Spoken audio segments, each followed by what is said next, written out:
Amados hermanos, bendiciones, un gusto de saludarles, de compartir esta tarde con ustedes en este nuevo formato que hemos comenzado esta semana y donde vamos a abrir un tema que creo que es muy importante y relevante para nuestras vidas y tiene que ver con el reino de Dios.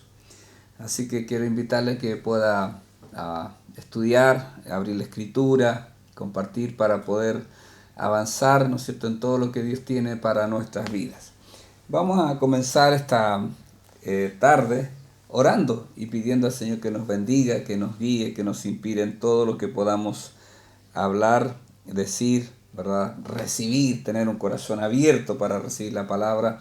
Creo yo que es de vital importancia. Padre bueno, gracias por su infinita piedad, su infinito amor, su gracia maravillosa, su gracia extraordinaria.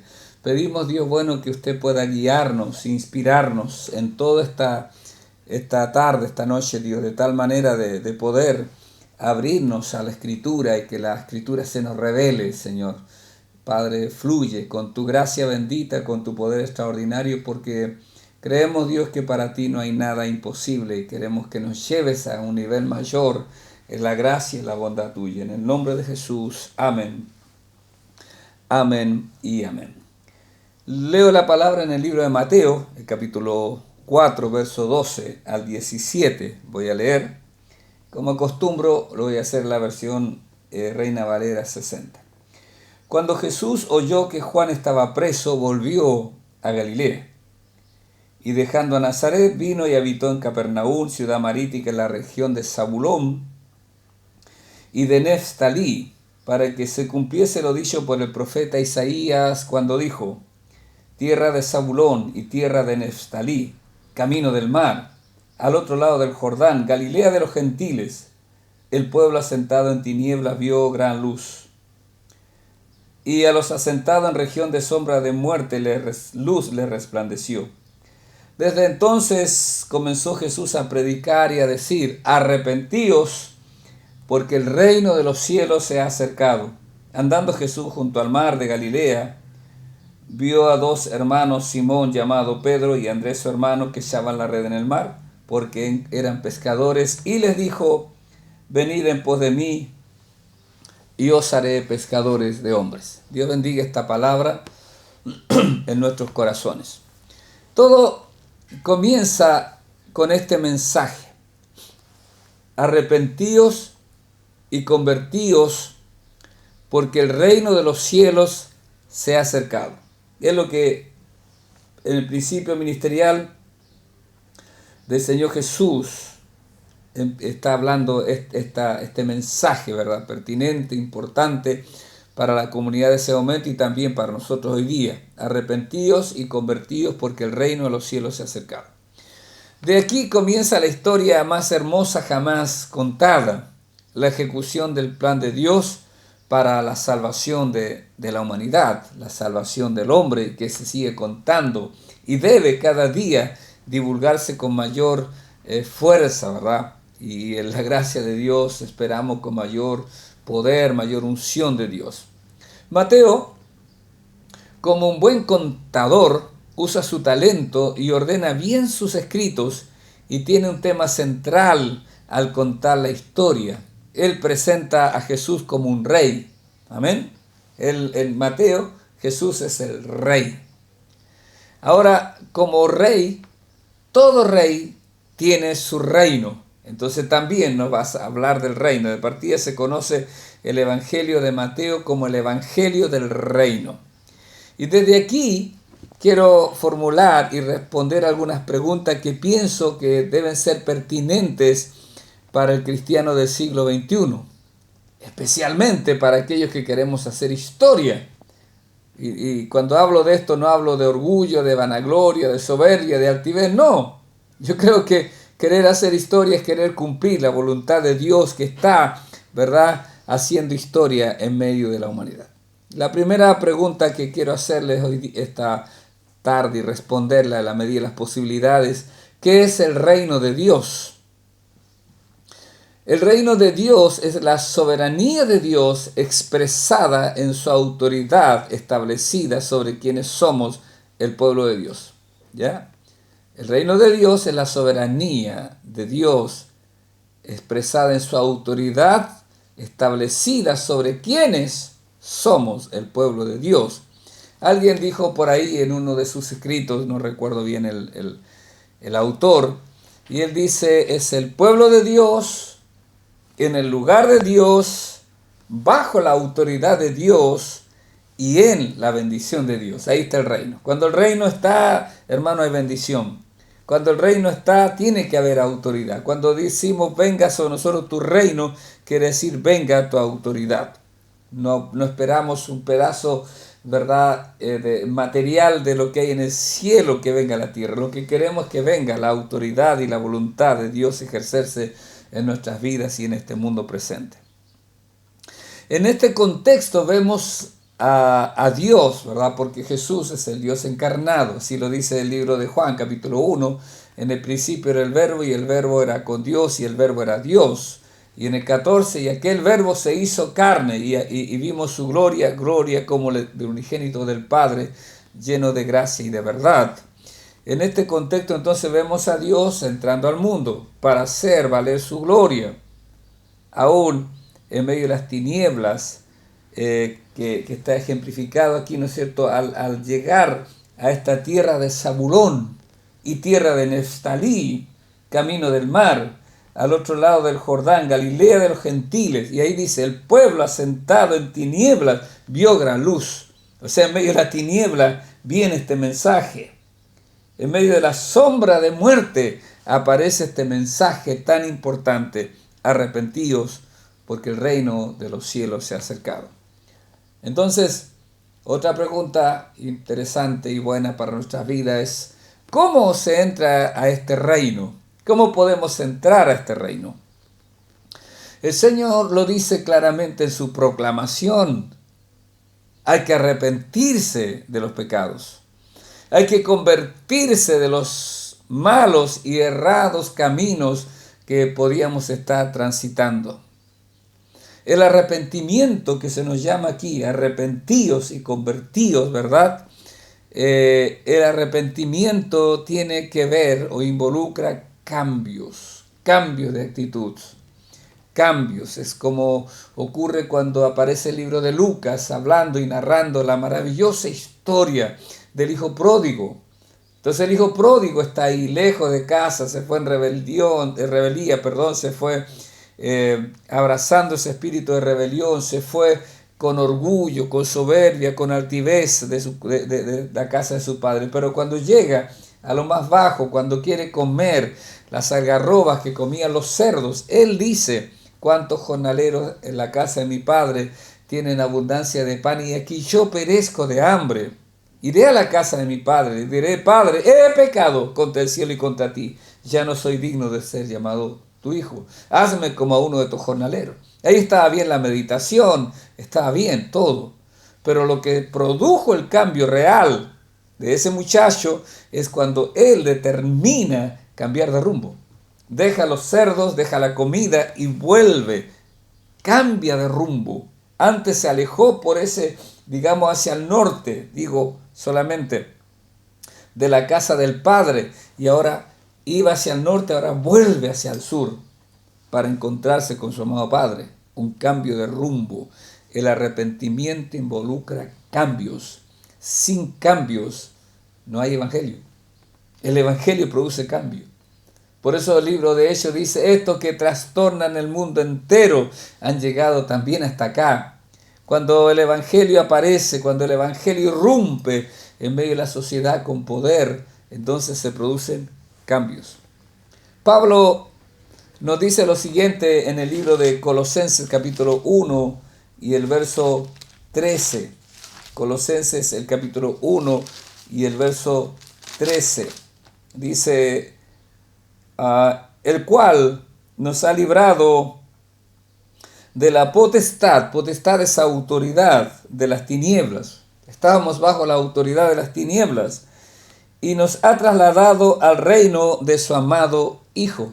Eso quiere decir, hermanos, que existe un momento cuando hay arrepentimiento, cuando hay conversión, en donde somos cambiados de reino. Usted sigue siendo chileno, o si es venezolano, o colombiano, peruano, la nacionalidad que usted sea, aquí en la tierra. Pero toda la tierra está bajo un reino, bajo una autoridad, la autoridad de Satanás. Y cuando alguien se arrepiente, se convierte al Señor, se entrega a Dios de corazón, entonces en el cielo, en la dimensión espiritual, hay un cambio de reino. Y dice que somos librados de un reino y somos trasladados a otro reino. Ese librado para mí es como batalla, es como fuerza. Porque recuerde que dice Jesús, declara ahí en el libro de Mateo también, desde los días de Juan el Bautista, el reino de los cielos sufre violencia y los violentos lo arrebatan. Este cambio de reino es lo que conocemos como salvación. Soy salvo porque cambié de reino.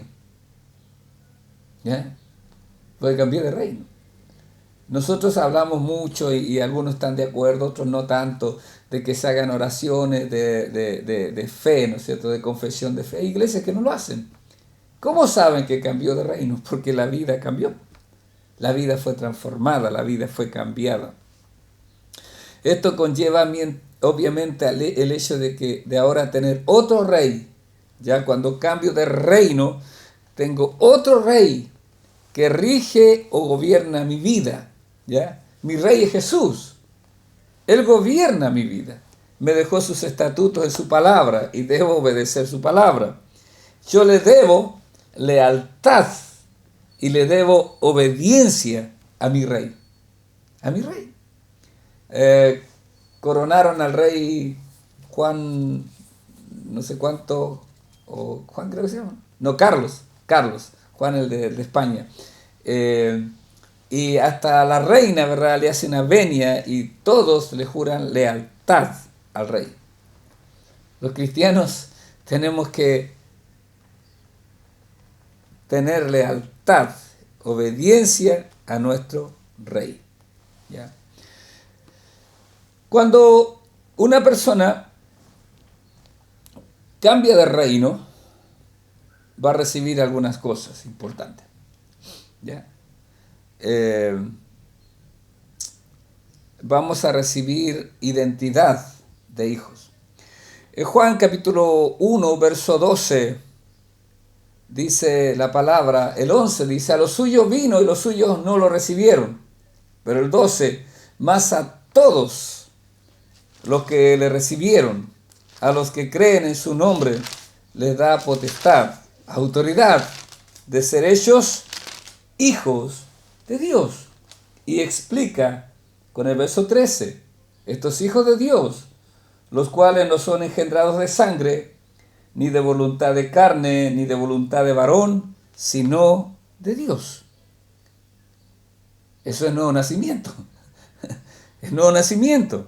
Lo que después en capítulo 3 también el Señor le habla a Nicodemo, te es necesario nacer de nuevo.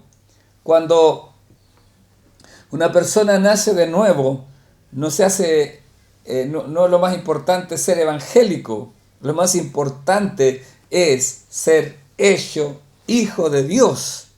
Y dice que el Espíritu testifica a nuestro espíritu de que soy hijo de Dios. Eso es extraordinario. Eso es maravilloso. Hijo de Dios. ¿Quién soy? Antes que ser pastor, algunas personas me dicen, hermano, y se disculpan porque piensan que no sé. Y él está bien, porque si no fuera su hermano no podría ser su pastor.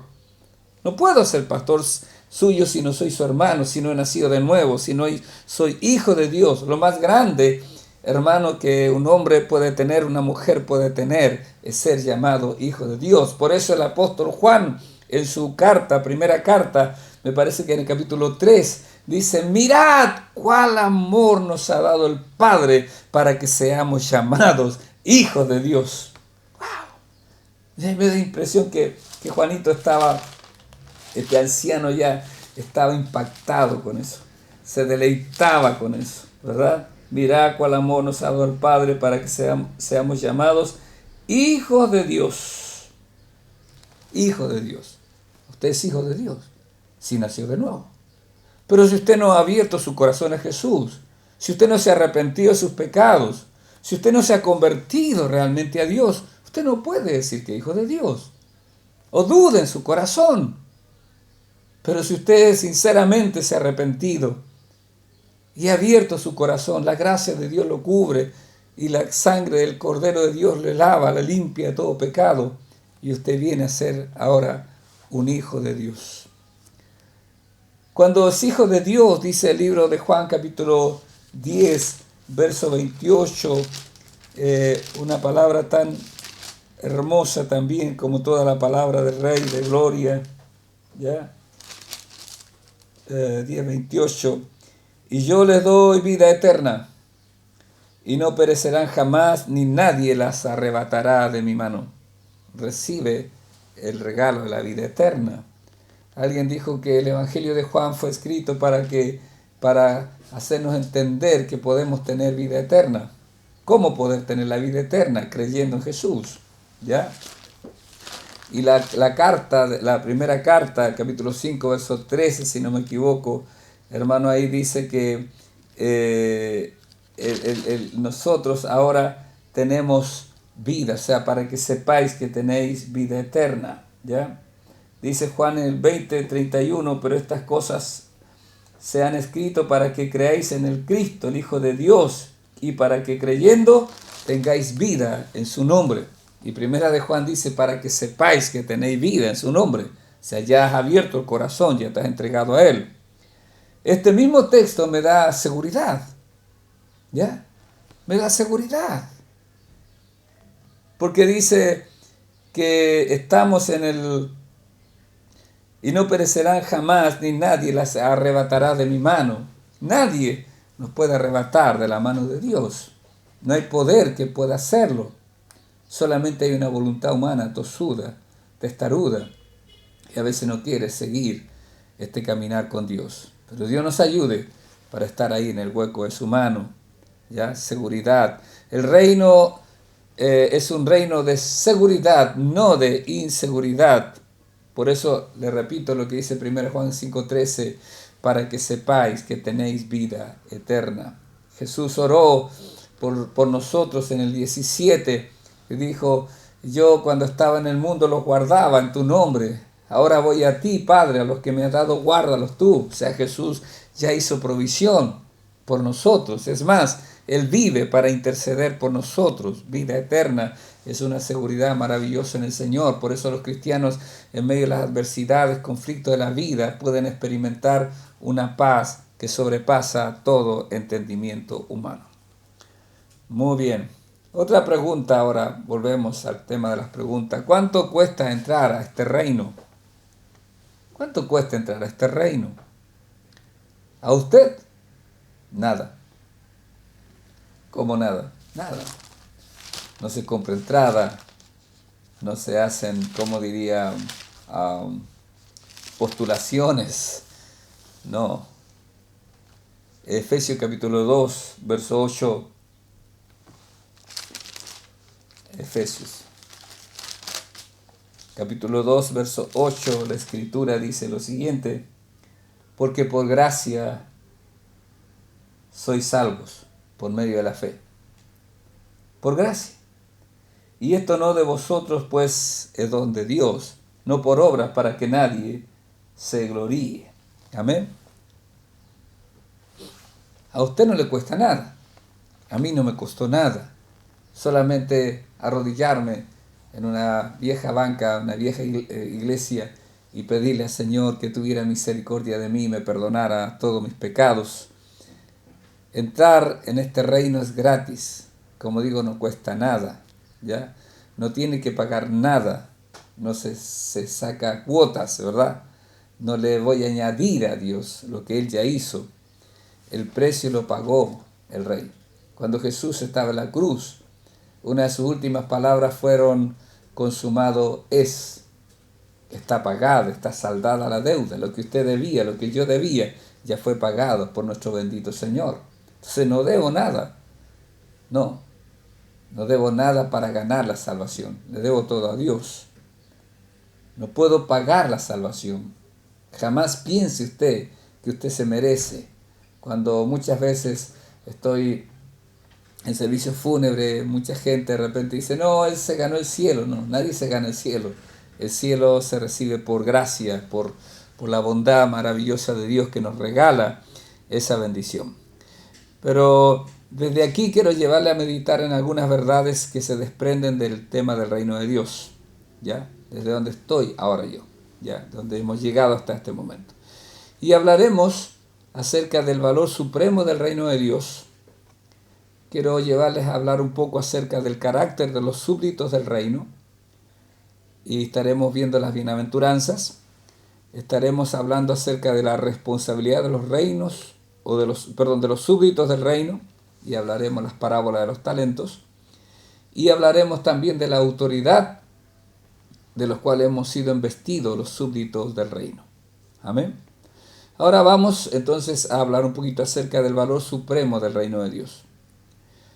Es saber que Jesús tiene el primer lugar, o debe tener el primer lugar en mi vida.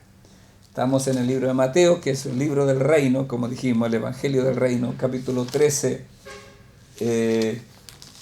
Ahí vamos a seguir nuestra meditación esta noche. ¿Ya? Algunos, Biblia dice parábolas del reino. ¿Ya? El 13, 44 y 45. Además, el reino de los cielos es semejante a un tesoro escondido en un campo, el cual un hombre halla y lo esconde de nuevo, y gozoso por ello va y vende todo lo que tiene y compra aquel campo. También el reino de los cielos es semejante a un mercader que busca buenas perlas, que habiendo hallado una perla preciosa fue y vendió todo lo que tenía y la compró. ¿Ya? Cuando entro al reino, el rey debe ocupar el primer lugar en mi vida. Por eso la parábola dice que el reino de los cielos es semejante a un hombre, ¿verdad?, que busca perlas, que va de un lado a otro, es un comprador de perlas, conoce las perlas, conoce el valor de estas cosas tan bonitas. Pero un día encuentra la perla de gran precio, la más linda, la más hermosa, la más preciosa de todas. ¿Qué hace este hombre?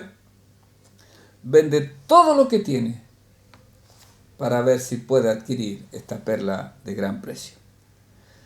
Eso quiere decir, hermano, que el Señor debe ocupar el primer lugar en nuestra vida. Pablo, el apóstol, cuando escribe el libro de Filipenses, el capítulo 3, siendo Pablo un hombre religioso, un hombre que siempre estaba ahí estudiando la Torá y todo lo que tenía que ver con el pueblo judío, la ley, ¿ya? Pero él en un momento dice que el 3, el verso 7, pero cuántas cosas eran para mí ganancias, las he estimado como pérdida por amor de Cristo. Y ciertamente aún estimo todas las cosas como pérdida por la excelencia del conocimiento de Cristo Jesús, mi Señor, por amor del cual lo he perdido todo y lo tengo por basura para ganar a Cristo. Y ser hallado en Él no teniendo mi propia justicia que es por la ley, sino la que es por la fe de Cristo, la justicia que es de Dios por la fe, a fin de conocerle y el poder de su resurrección y la participación de sus padecimientos, llegando a ser semejante a Él en su muerte. Pablo tiene claro que Jesús debe ser el número uno en su vida. Y por eso Pablo escribe en Colosenses 3, también 23, y él dice: y todo lo que hagáis, hacedlo de corazón como para el Señor y no para los hombres. ¿Ya? Pablo entiende, el apóstol, que para un cristiano todo debe girar en torno al gobierno y la autoridad de Jesús. Él es el Rey. A eso se refiere Juan cuando escribe en el libro de Apocalipsis, bien la revelación a la iglesia de Éfeso, la iglesia de las doctrinas profundas, ya que nos impresiona leer. A mí por lo menos Efesios, un libro tan maravilloso, pero ellos de esa perspectiva no tenían problema, habían discriminado correctamente, juzgado bien, la falsa enseñanza la habían apartado. Pero, ¿qué dice Dios? Pero tengo contra ti que has dejado tu primer amor. ¿Ya? ¿Qué quiere decir eso? Que sacaron a Jesús del primer lugar. Jesús no estaba en el lugar que le correspondía. Jesús lo dice de otra manera, cuando Él dice: más buscad primeramente el reino de Dios y su justicia. Recuerda, el reino de Dios es igual a la autoridad del rey, la autoridad de Dios viniendo sobre su vida. La justicia es como yo debo obrar. Mateo 6:33. Él dijo: oren así, que venga tu reino y hágase tu voluntad. Lo primero es lo primero. Si usted analiza la oración ahí, ¿no es cierto? Él comienza alabando, glorificando: Padre nuestro, tú que estás en los cielos, santificado sea tu nombre. Inmediatamente no viene mi necesidad, viene lo primero. Lo primero es el rey, y el rey lo primero es que venga tu reino, que venga tu gobierno, que venga tu autoridad, que venga tu señorío sobre nuestras vidas. Eso es lo primero. Y que se haga tu voluntad, como se hace en el cielo, se haga aquí también en la tierra. Estas parábolas nos ilustran el valor incalculable del reino. ¿Ya? Nos muestran el valor incalculable del reino. El reino no tiene precio para nosotros, es imposible. Es imposible que usted lo pague. Pero usted toma decisiones, usted toma determinaciones y decide caminar juntamente con el rey bajo su gobierno. ¿Por qué muchos cristianos no experimentan lo que el rey ofreció, verdad? Y él dijo: el ladrón no viene sino para hurtar, matar y destruir. Pero yo he venido para que tengan vida y vida en abundancia. ¿Por qué hay tantos cristianos que no vivimos en la abundancia del Rey? Una, porque a veces hemos cambiado la perspectiva de las cosas y pareciera que somos nosotros los importantes, que es nuestra necesidad lo más importante. De partida hay gente que se decide alejar de Dios porque Dios no le dio lo que pidió. Pero si usted vive en ese nivel, usted está diciendo que usted es el rey. Mi rey es bueno, mi rey es maravilloso. Pero él tiene que ocupar el primer lugar. Él debe ser el número uno, no yo. Cuando la Biblia usa la palabra, el Nuevo Testamento en varias ocasiones para Señor, usa la palabra Kyrios en griego, ¿verdad? Hay otra que también me parece que usa Pantocrator, ¿no es cierto?, que tiene todo el poder. Pero ese Kyrios significa, hermano, amo, dueño absoluto de todo, gobernador principal, jefe principal, dueño de todo. Eso es. Cuando el imperio romano, que era tan vasto, y ellos no tenían tantos dramas con las religiones de otros pueblos, pero lo único que pedían ellos es que hubiera una manifestación pública, por lo menos una vez al año, de decir que el César era el Señor, que el emperador romano era el Señor.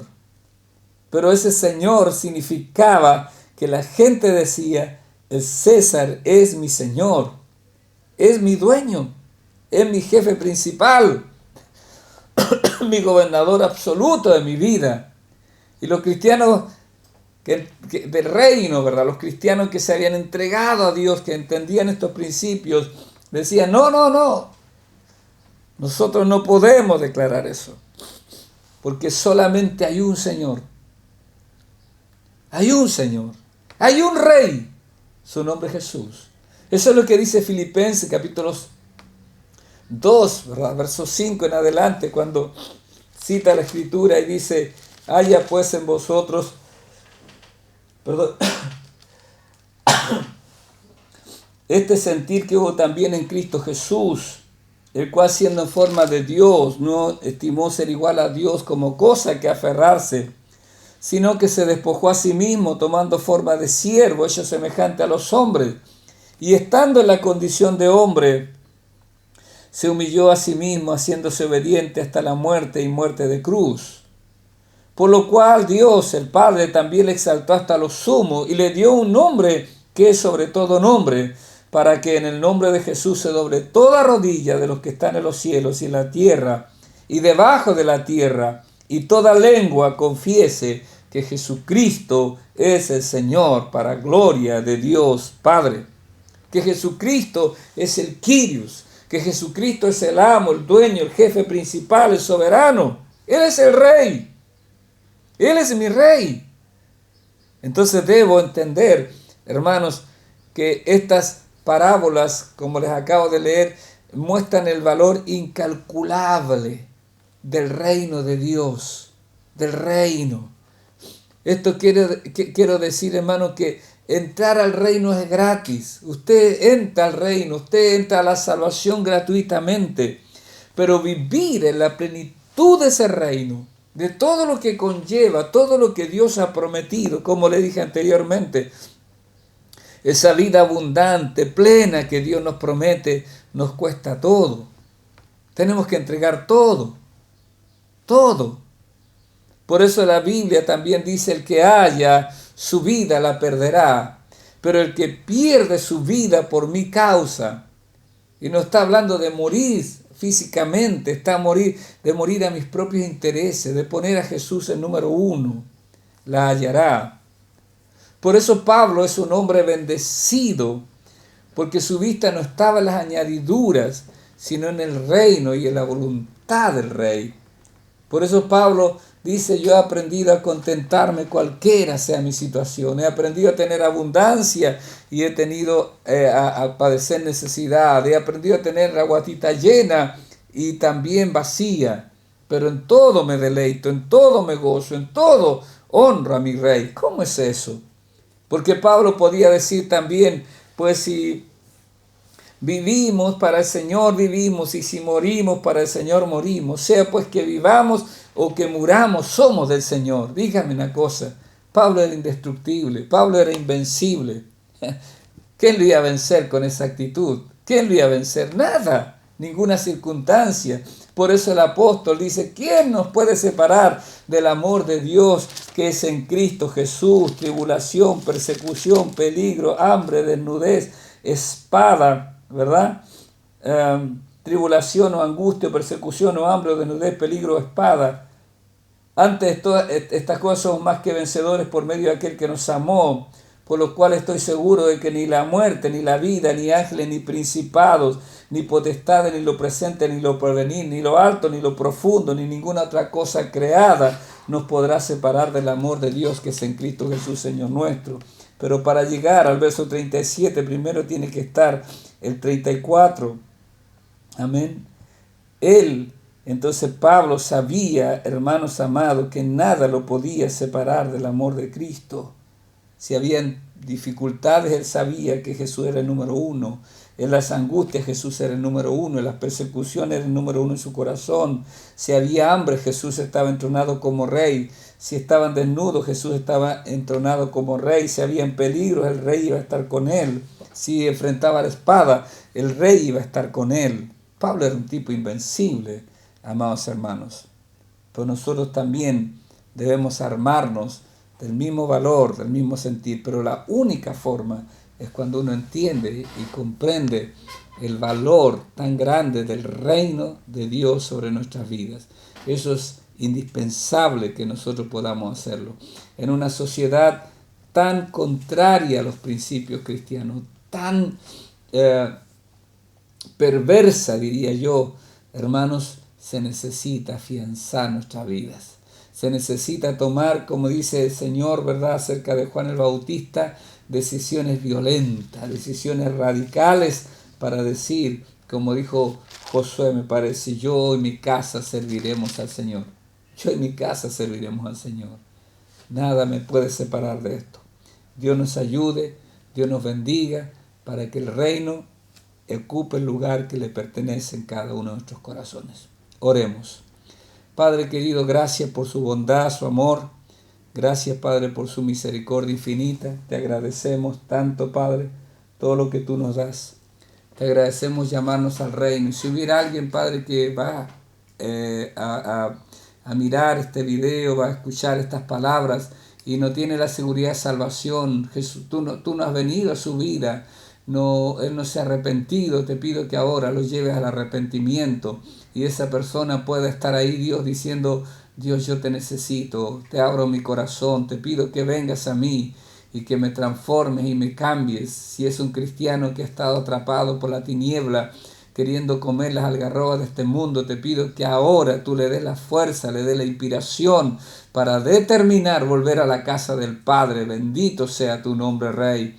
Adoramos tu nombre y confesamos tu gloria, confesamos tu grandeza, confesamos tu poder y tu majestad, tu gloria sin igual, y suplicamos que tú hagas la obra perfecta y maravillosa. Te lo rogamos todo dándote gracias en el nombre de Jesús. Amén y amén. Amados hermanos, muchas bendiciones. Estaremos todos los miércoles compartiendo esta enseñanza. El próximo miércoles, la gracia de Dios, estaremos con otra parte de este tema, que por lo menos van a ser 4 que vamos a tener para honrar y glorificar el nombre del Señor. Dios les bendice. Si le ha bendecido esta palabra, compártala con alguien que lo necesite. Un abrazo, muchas bendiciones.